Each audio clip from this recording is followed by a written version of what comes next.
Ragin Cajuns softball is ready to open the 2026 season. We have a full preview here on Ragin Rundown.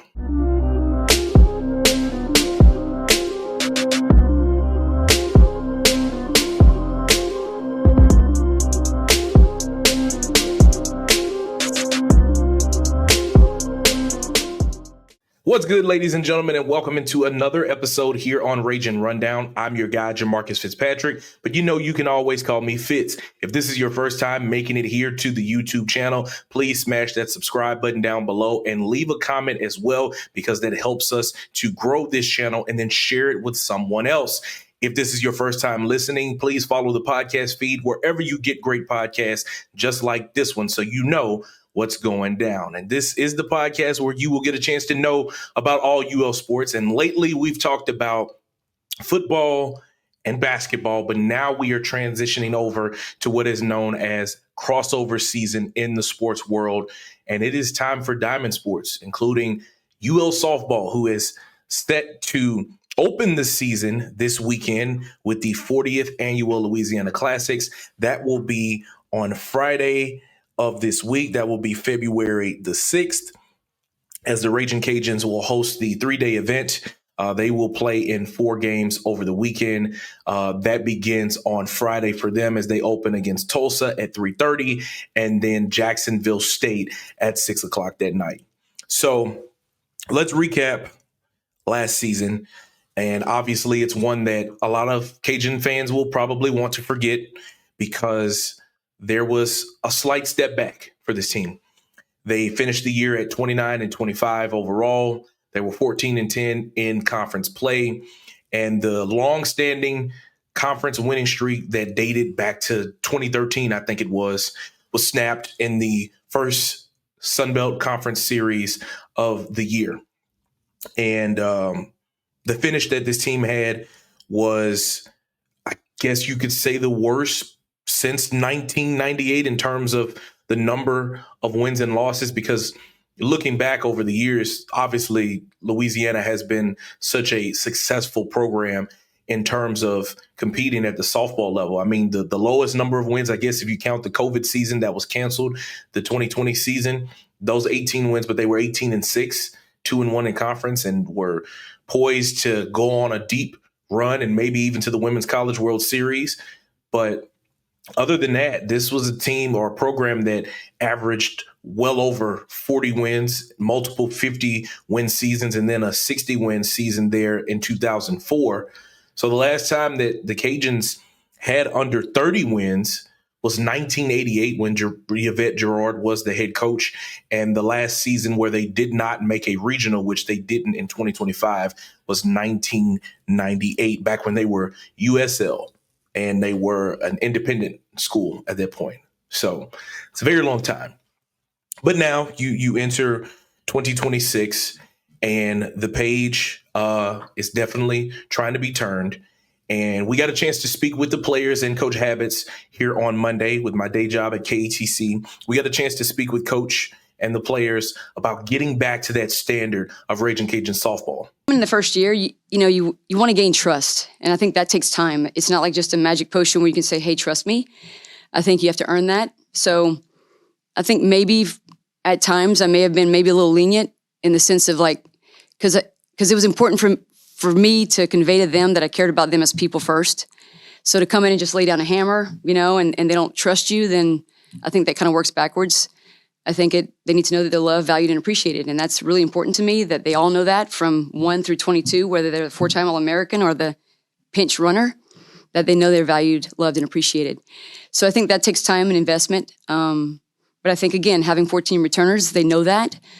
And I think now the standard has always been there, but I think as far as the enforcement and the consequences and the demand of what that takes, I can be a little tougher on them, and they're going to respond to that. I think we all knew that wasn't the standard. I mean, even me coming in there as a freshman, not making postseason, that's not the standard here. So I don't really like to look at it as a disappointment, much rather than motivation for this season.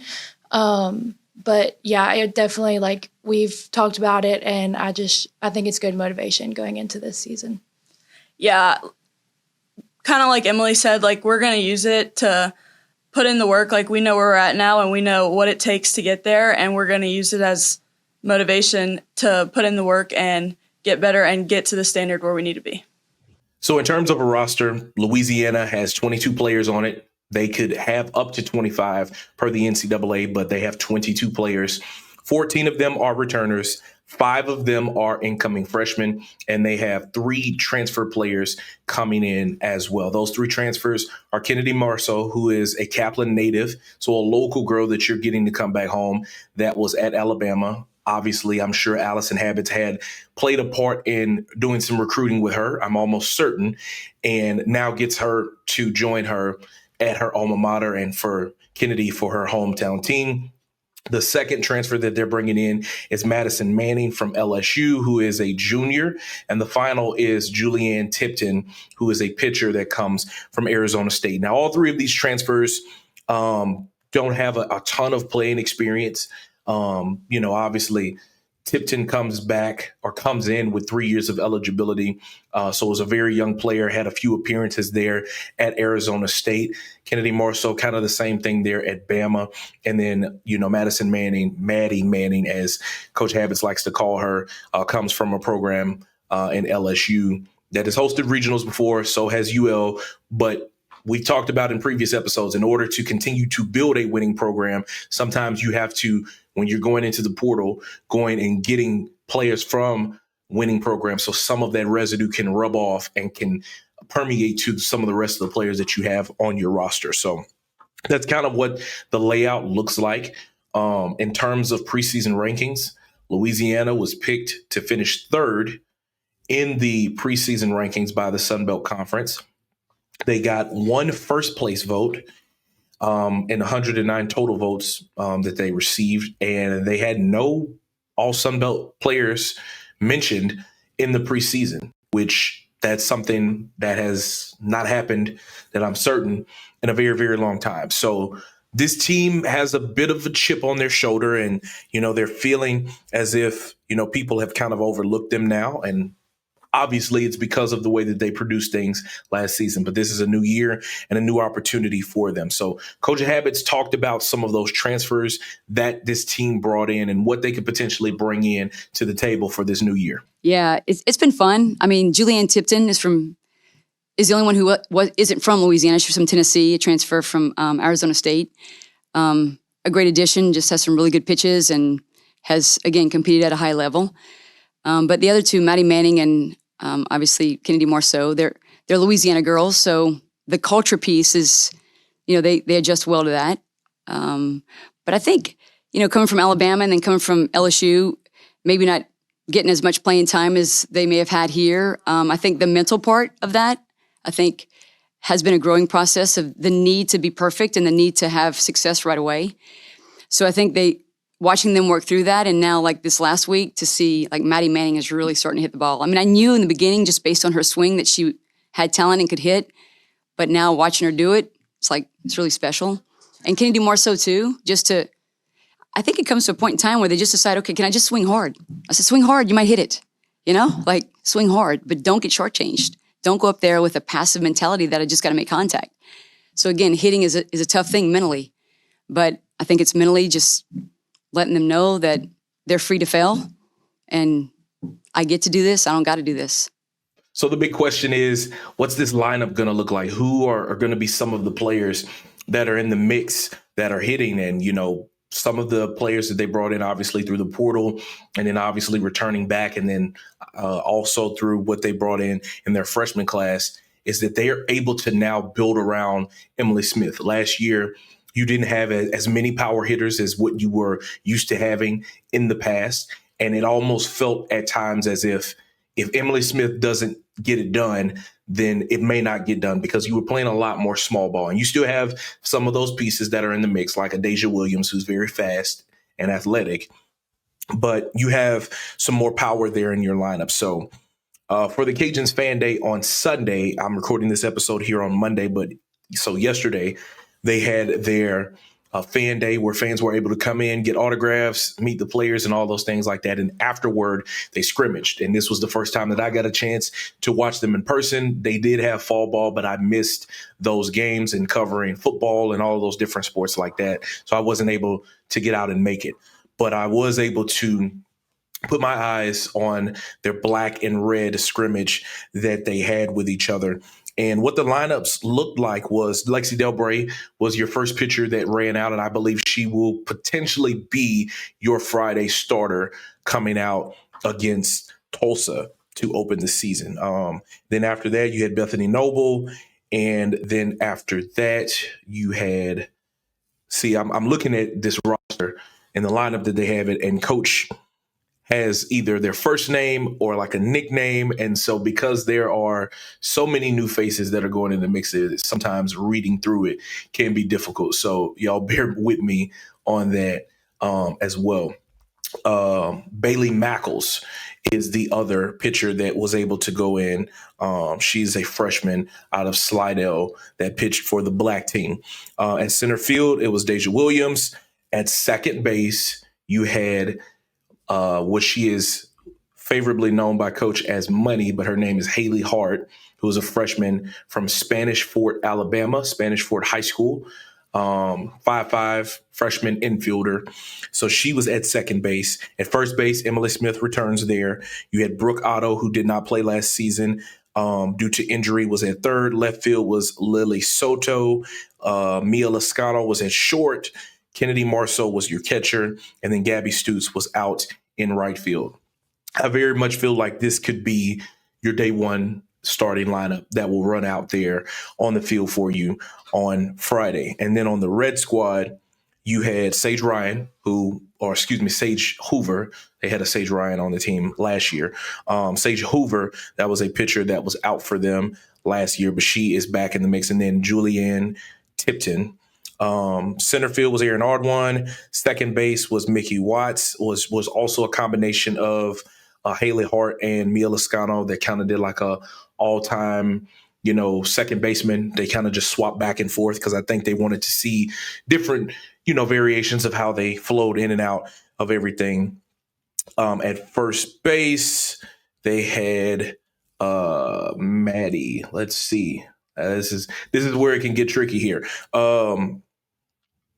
They had in left field, I can tell you what names they do have. In left field, they had Kennedy Stutes, the sister of Gabby Stutes. That's a great connection there. You had Mia Norwood that worked some at catcher and also at third base. So she did 4 innings at third base, and I believe they cut it short. So I don't think she got the full 3 innings that she would have wanted. Natalie Johnson, another true freshman that you have coming in from Independence High School. She's from the North Carolina area. Also got some reps there at catcher.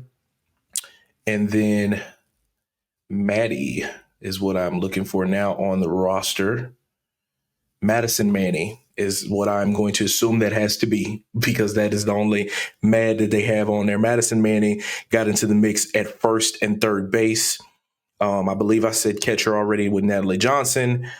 Right field, you had Mac, which is Mackenzie Ferguson. Yep, Michaela Ferguson, excuse me, coming in the Northwest Florida State transfer that was on the team last season. And those were kind of your lineups. So y'all kind of piece it together and bear with how I had to go over it and looking at the team with everything the way that they had it for the black and red scrimmage. So that's how your lineups potentially could shake out. There are a lot of things that are going to continue to change over the season. Players are going to hit better. Some may not pan out the way that they expected. Injuries are always a factor in it because it's sports and it could happen at any given time. But those are what we can expect to see in different variations throughout this season. So let me step aside for just a second. And when I come back, we'll talk about some of the new coaches that they also brought on into the program and what things could feel like as a second-year head coach for Alyson Habetz and what the players are anticipating as well. We'll talk about it when we come back here on Ragin Rundown.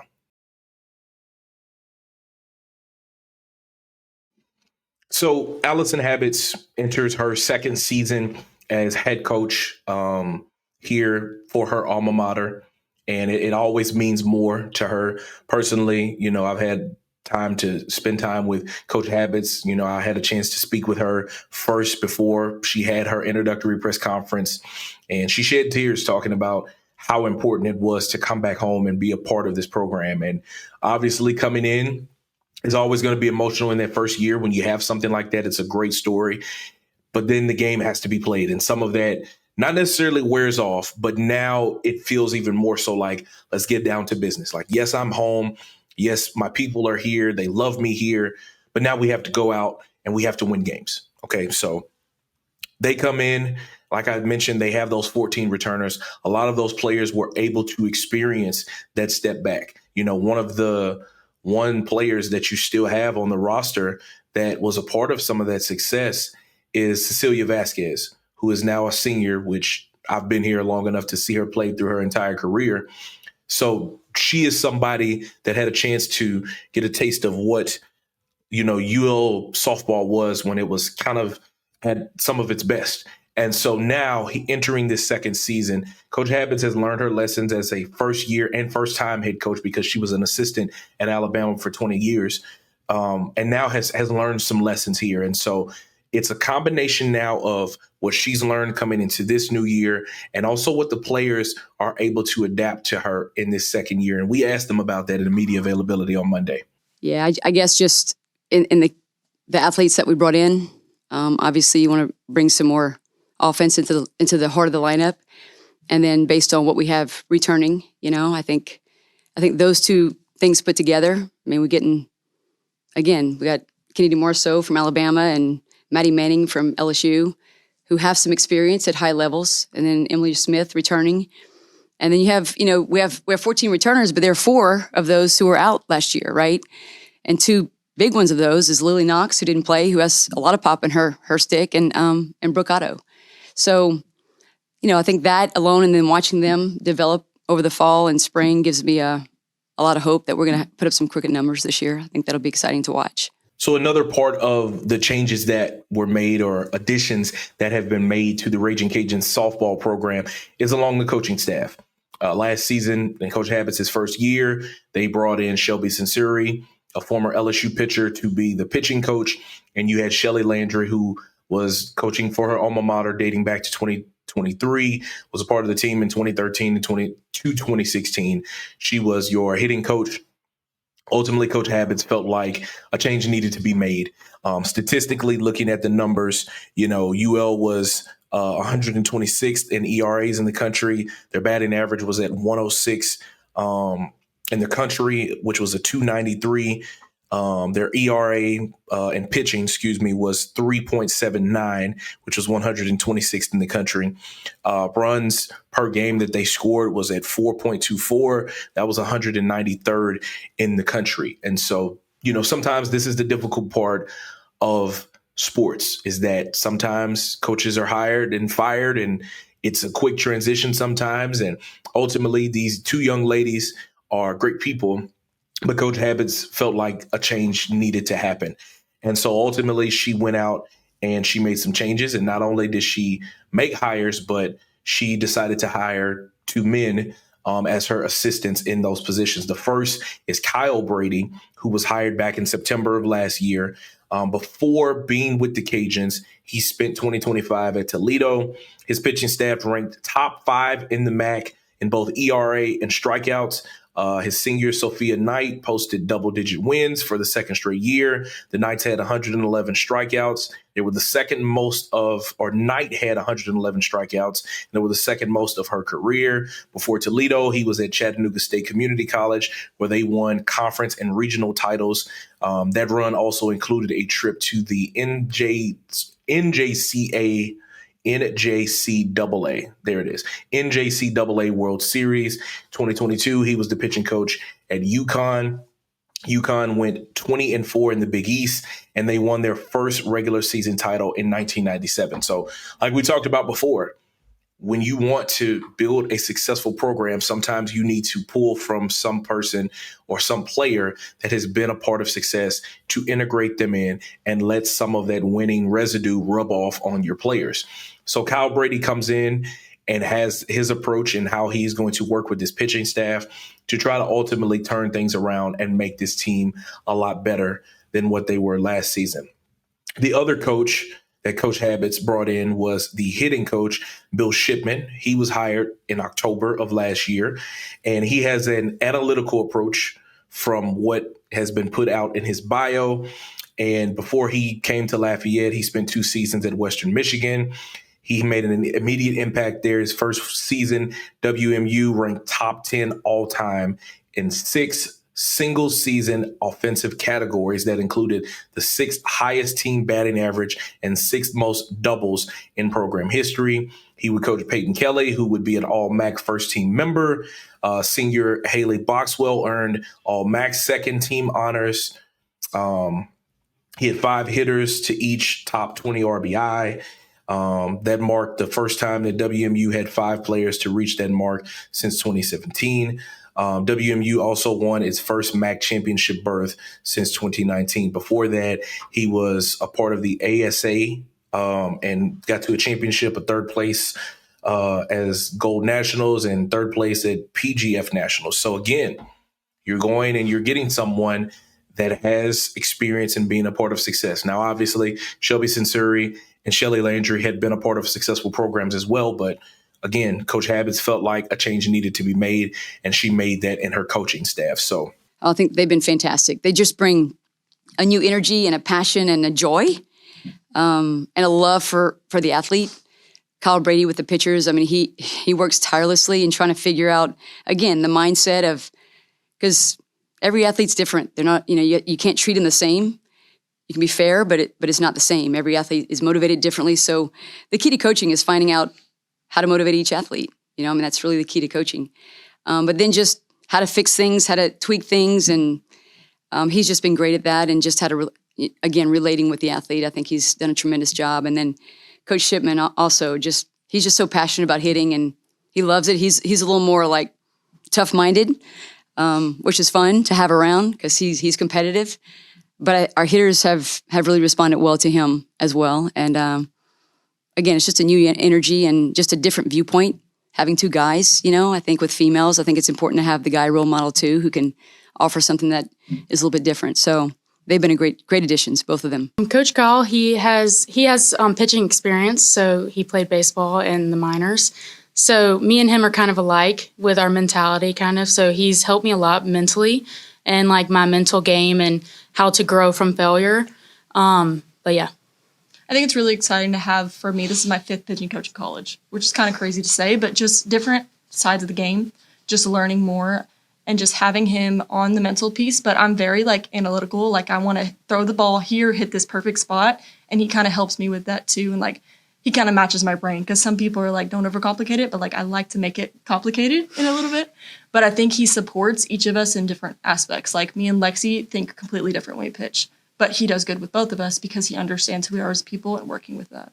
I think he helps me a lot with the mental side. We work every day. Talk to him after my at bats, just talking through things, telling him, asking him what he sees. It's different from what I know, but I think it's really going to help all of us throughout this season.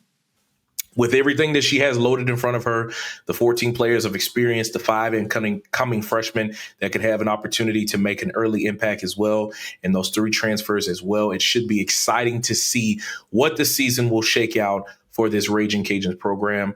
Obviously, 29 and 25 is not the standard of what they want.